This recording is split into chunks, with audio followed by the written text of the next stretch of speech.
तर मित्रांनो, ठरलं तर मगच्या आजच्या भागात काय घडेल पाहूया. इकडे हे सोम्या आणि त्याचा मित्र दोघेही तोंड पाडून बसलेले असतात. मग सायली त्यांना विचारते, काय झालं आहे रे तुम्हाला तोंड पाडून बसायला? मग त्यावर कुसुम म्हणते की ना, मी बचत गटाच्या तिथे ना मानसीचं नाव नोंदवलं होतं. मग त्यांची आज सहल चाललेली आहे, ते मला माहीतच नाही आहे. मग त्यावर मुली सगळ्या बाहेर येतात आणि म्हणतात, चला आम्ही चाललो आहोत. काय गं कुसुमताई, तुला त्या मॅडम सांगितलं होतं ना आजच चालले आहेत? तू हो पण म्हणाली होतीस. अच्छा, बरं मी विसरले वाटतं. ठीक आहे, आम्ही जातो. म्हणून ते मानसी सगळ्या मुलींना घेऊन ट्रिपला चाललेली असते.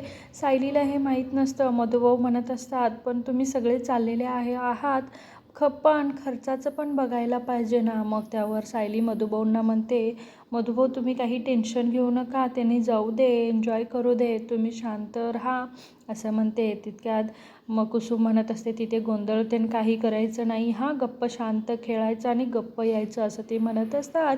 मग इकडे मधुभाऊ पण ते सांगतात, जास्त आगाऊपणा काही करू नका, हां सगळेजण नीट जाऊन नीट या. मग तिथे सायली म्हणते की तुझ्या त्या मॅडमला फोन करून दे बघू.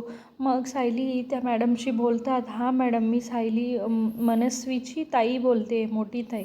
हां बोला मॅडम असं ती म्हणते. मग त्यावर सायलीने सगळं सांगते सविस्तर, असं आहे म्हणून तुम्ही मुलांची काळजी नीट घ्याल ना, म्हणजे फक्त मुलीच येत आहेत म्हणून विचारलं मी असं सायली म्हणते. तुम्ही काही टेन्शन घेऊ नका, आम्ही फक्त इथेच कर्जतला ट्रिपला चाललेलो आहे आणि संध्याकाळपर्यंत आम्ही परत पनवेलला पोचू अशा त्या मॅडम सांगतात. मग सायली ठीक आहे म्हणून सगळ्यांना जायला सांगते. तुम्ही जाऊन या हां, पण काही आगाऊपणा करायचं नाही, शिस्तीत जायचं आणि शिस्तीत यायचं.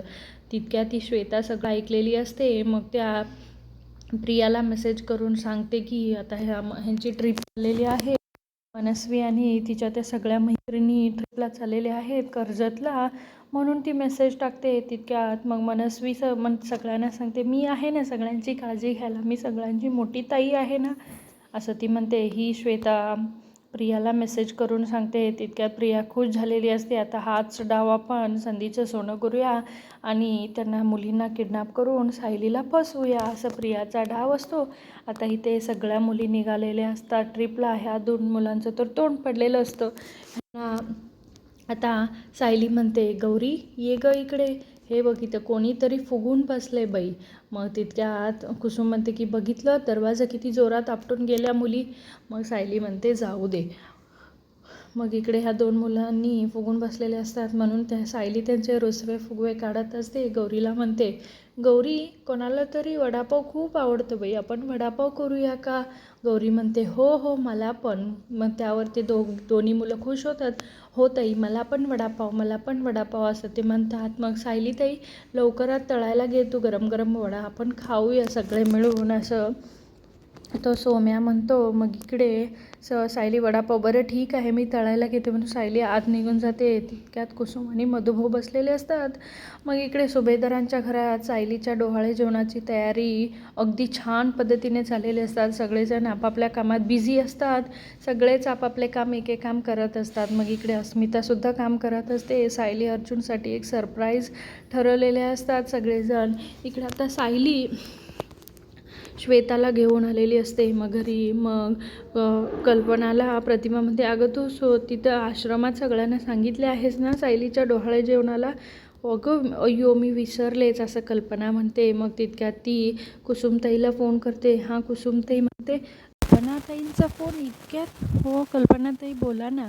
हां तुम्ही असं मला कॉल केलात असं कल्पना म्हणते. कल्पना म्हणते मग त्यावर, मी ना आज संध्याकाळी आम्ही सायलीच्या डोहाळे जेवणाचं तयार केलेलं आहे, मग तुम्ही सगळेजण या. असं अचानक तुम्ही मला काही सांगितलंच नाही. मग त्यावर कल्पना कुसुमताईला सांगते, अचानक नाही, पुढे कोणताही मुहूर्त नाही आहे, त्यामुळे आम्ही ह्या 2 दिवसातच प्रतिमा आणि मी ठरवलेलं आहे असं ती सांगत असते. बरं ठीक आहे कुसुम, मी येते. कल्पना असे म्हणते. मग तू एकटीच यायचं नाही, आश्रमातल्या सगळ्यांना घेऊन यायचं आहे, म्हणजे मला सायलीचं अख्खं सगळं कुटुंब यायला पाहिजे असं आहे. मग त्यावर मधुभाऊ म्हणतात, नमस्कार कल्पना मॅडम. नमस्कार मधुभाऊ असं ती सुद्धा म्हणते. हो ठीक आहे. लेकीचं हे कौतुक मी मात्र लेकीचं हे कौतुक सोहळा मी मात्र विसरणार नाही आहे, नक्की येणार आहे हां. मग त्यावर कुसुम म्हणते, मुली जरा ट्रिपला गेलेल्या आहेत तर संध्याकाळी त्या येतील लवकर, मी सगळ्यांना घेऊन येईनच संध्याकाळपर्यंत. हो ठीक आहे, तुम्ही या संध्याकाळपर्यंत असं कल्पना म्हणते. बरं ठीक आहे, मी फोन ठेवते, हा कामं भरपूर पडलेले आहेत, म्हणजे खूप अर्जंटमध्ये ठेवलं आहे ना मी डोहाळे जेवण, म्हणून कामं भरपूर पडलेले आहेत, म्हणून कल्पना फोन ठेवते. इकडे मधुभाऊ म्हणतात, हे लोक खूप चांगले आहेत, आपल्या साऊबाळाचं नशीब चांगलं आहे, तिला खूप चांगलं सासर मिळालेलं आहे असं मधू म्हणतात. मग त्यावर कुसुम म्हणते, हे मात्र खरं आहे. इकडे जेलमध्ये प्रिया त्या सचिनना सांगत असते की त्यांची बस निघालेली आहे आणि तू त्यांच्यावर आता ठेव, आणि त्या मुली संध्याकाळपर्यंत ती मनस्वी आणि त्या आगाऊ तिच्या मैत्रिणी सगळे म्हणून ट्रिपला गेलेले आहेत, संध्याकाळपर्यंत पोहोचूच नाही, तिथल्या तिथंच त्यांची वाट लाव असं ती सांगितलेली असते. तू काही टेन्शन घेऊ नकोस, त्याचा प्लॅन आम्ही बरोबर केलेला आहे, आत्ताच मी महिपतच्या एका माणसाला तिकडे पाठवतो असं ते प्रियाला सांगते. मग प्रिया खूप खुश होते. आता ठीक आहे, आता बघू ती सायली कशी खुश राहते. एकतर माझं डोहाळे जेवण व्हायला पाहिजे होतं, पण ती साजरा करून घेत आहे. माझं तन्वी नावाचं सगळं हक्क ती माझ्याकडून हिरावून घेतलेली आहे, नाही मी तिला खुश जगू देणार असं प्रिया म्हणत असते. मग इकडे प्रिया स्वतः सगळं खूप काही बोलत असते सायलीला. मग इकडे राकेशसुद्धा म्हणतो, ठीक आहे, आम्ही प्लॅन केलेला आहे, तू काही बिंदास्त राहा, ते प्लॅन सक्सेस होणार आहे. इकडे सायली आता श्वेताला घेऊन आलेली असते. मग श्वेताला सांगत असते, ही श्वेता आहे. मग त्यावर कल्पना म्हणते, सायली तुझं खूप कौतुक करत असते हां. मग त्यावर हो सायली ताई, तुमच्या सगळ्यांचं पण सांगितलेलं आहे, तुमच्या सगळ्यांचं खूप कौतुक करत असते. मग श्वेता सगळ्यांना नमस्कार करते. ह्या माझ्या सासूबाई, ही माझी आई, ह्या माझ्या नणंदबाई, हे माझे दीर अश्विन भाऊजी, हे चैतन्य भाऊजी, आणि ह्यांना तर तू ओळखतच असशील. मग श्वेता सगळ्यांना नमस्कार करते. मग इकडे अस्मिता, मी तुला बोलले होते ना आपण गोलूला बघण्यासाठी एकांना ठेवणार होतो, त्यासाठी श्वेता ही परफेक्ट मुलगी आहे, श्वेता खूप छानपणे गोलूला बघेल असं ती म्हणत असते. बरं ठीक आहे म्हणून सगळेजण मान्य करतात. मग इकडे श्वेता हे सुद्धा म्हणते की मी ना घरातली सगळी कामं करायला आलेले आहे, अगदी घरातल्या व्यक्तीसारखं तुमच्याशी काम करायला आलेली आहे. मग त्यावर अस्मिताला काही थोडं धाडस येत नाही, बरोबर आहे की चुकीचे आहे मुलगी असं तिला काही विश्वास बसत नाही. सायली म्हणते, अस्मिता श्वेता खूप चांगली मुलगी आहे, मी सांगितलं ना. बरं ठीक आहे म्हणून अस्मितासुद्धा विश्वास ठेवते. इकडे प्रिया मात्र जेलमध्ये तिला सहन होत नसतं, सायलीचं डोहाळे जेवण आहे म्हणून तिला सहन होत असतं. ती विचित्र वागत असते, कॉन्स्टेबलला सांगत असते, इकडे ना त्या सायलीचं डोहाळे जेवण होत आहे, माझं डोहाळे जेवण व्हायला पाहिजे होतं, पण त्या सायलीचं डोहाळे जेवण होत आहे, हे मी सहन करणार नाही आहे, तिला सोडणार नाही आहे. तन्वीचं जे काही आहे ते सगळं मला मिळालं पाहिजे. मी आहे ते मोठी मी पण तर सुभेदारांची सून आहे ना गं ताई, पण माझं का हौस करत नाही आहे ते. अगदी माझा नवरा मला बघायलासुद्धा येत नाही, माझे सासरचे ना माहेरचे कोणीही माझ्याकडे फिरकतसुद्धा नाही आहे, मी नाही सोडणार. तू कर ना गं ताई, माझं डोहाळे जेवण तू कर ना. त्यावरती कॉन्स्टेबल म्हणत असते, तू ना माझी नोकरीच घालवून ठेवणार आहेस बाई एक दिवस. मग तिला राग खूप येतो प्रियाला. ती त्या जेलमधलं सगळं बेंच आणि पॉट सगळं फोडून त्या पॉटेच्या एका तुकड्याने ती आता भिंतीवर सायलीच्या नावाने लिहित असते की खूप राग आलेला असता प्रचंड. मग तिला तितक्या जोरात पकडलेली असती ना, तिच्या हातून रक्त गळत असतं, ती ते रक्त तोंडाला पुसते. प्रिया मी नाही सोडणार, तिला नाही सोडणार म्हणजे नाही सोडणार असं बडबडतच असते. मग त्यावर कॉन्स्टेबल ती म्हणते, तुझं काय चाललंय हा वेडेपणा, तुला तर कळतंय का, तू 7 महिन्याची प्रेग्नेंट आहेस असं ती म्हणत असते. 7 महिने, 8 महिने, 9 महिने, मग सुभेदारांचा वारस येणार. मग इकडे सगळेजण आता डोहाळे जेवणाची तयारी करत असतात. मग त्यावर श्वेता म्हणते, अस्मिता ताई तुम्ही काही टेन्शन घेऊ नका, मी गोलूला अगदी छान पद्धतीने सांभाळेन. मग ती अस्मिता म्हणते, तो इतक्या तुझ्याजवळ येणार नाही आहे, खूप हट्टी आहे, तो शेपारून बसलेला आहे. हो का, तू शेपारून बसलेला आहेस का. मग ती श्वेता त्यांना ड्रामा करून चैतन्याकडून गोलूला घ्यायला गेलेली असते. मग गोलू तिच्याकडे लवकर आलेलाच असतो, तिच्यासोबत रुळलेला असतो. अस्मिताला सुद्धा कल्पना म्हणते, अगं श्वेता गोलूला सांभाळ, म्हणजे असं तर तिचं सगळं काम उरकून टाकेल असं म्हणतो. मग इकडे अर्जुन आणि सायलीला म्हणतात, तुम्ही जावा आता, रेडी व्हा, तुमच्यासाठी एक सरप्राईज आहे, जाऊन बघा तर तुम्ही.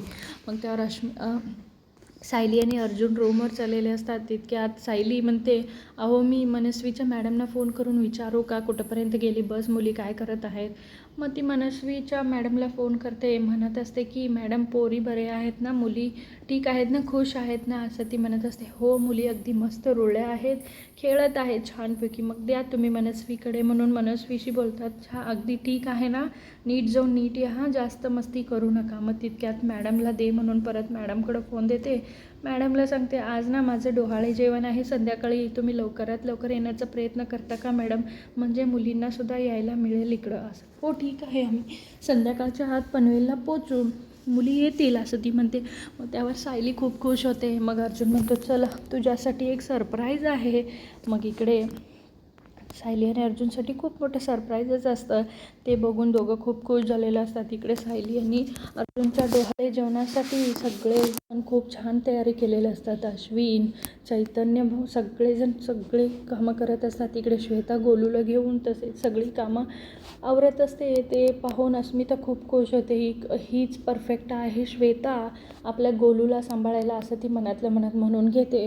मग इकडे ही प्रिया आता रक्त झालेलं तोंड धुवून स्वच्छ करते आणि पुसून घेते साडीने. मग तिथं पावडर ते लावते. आता स्वतः एकटी बडबडत असते की कोणीतरी येणार येणार ग, असं गाणं म्हणत असते. मग त्यावरी कॉन्स्टेबल म्हणत असते, काय चाललं आहे तुझं वेडेपणा, चल जेवण कर चल. मग त्यावर प्रिया म्हणते की ताई मला ना अळूवडी आणि गरमागरम शेवयाची खीर खाऊ वाटत आहे ग, दे ना ग दे ना ग, असं म्हणते. तुझं काय वेडपटपणा चाललं आहे का, ताटात काय वाढलं आहे ते का, चल गप्प, असं ती म्हणते. मग त्यावर म्हणते, अगं अळूवडी सोड, फक्त मला शेवयाची खीर तरी दे, असं म्हणते. काही मिळणार नाही आहे, गप्प चल, म्हणून तिचा हात धरून घेऊन जाते ती जेवायला. मग इकडे आता सगळे कैदी असतात जेलमध्ये. प्रियालासुद्धा तिथेच नेलेले असतात. तिथं आता मुलींची बस चाललेली असते. मग मुलींच्या बसची पाठलाग करायला महिपाच्या एका माणसाला हे सचिन आणि राकेश गेलेलेच असतात. मग त्या माणसाला सांगत असतात, तू आत्ता काही करायचं नाही आहे, फक्त तू लक्ष ठेव आणि संध्याकाळी ते निघताना सगळ्या मुलींना किडनॅप करायचं आहे, असं सांगतो. मग हो ठीक आहे, मी तेच करत आहे काम आणि तुमचं काम होईल, मी काही काळजी नका, असं त्या माणसाने सांगतो. इथल्या इथं जेलमध्ये बसलेल्या एका कैदीने प्रियाला विचारते, काय झालेलं आहे ग का प्रिया, तू काय इतकी टेन्शनमध्ये आहेस, तुला काही प्रॉब्लेम झालेला आहे का, काही त्रास होत आहे का. अगं बघ ना गं ताई, माझा नवरा तर मला बघत पण नाही आहे, बघ की माझे डोहाळे जेवण करायच्या टायमाला मी इथं जेलमध्ये बसलेली आहे. अगं तुझं तर ठीक आहे, आमच्यातल्या ना कोणाचेच की ते कोणीही नाही आहे, तुझं बाळ तुझ्यासोबत आहे, मग काय इतकी टेन्शन घेत आहेस तू. मग त्यावर प्रिया म्हणते, आता तुम्हीच माझे कुटुंब आणि तुम्हीच माझं सगळं, तुम्ही कराल माझे डोहाळे जेवण. इकडे आता सायली आणि अर्जुन रूममध्ये एंट्री होतात. आता त्यांच्यासाठी खूप मोठं सरप्राईज असतं.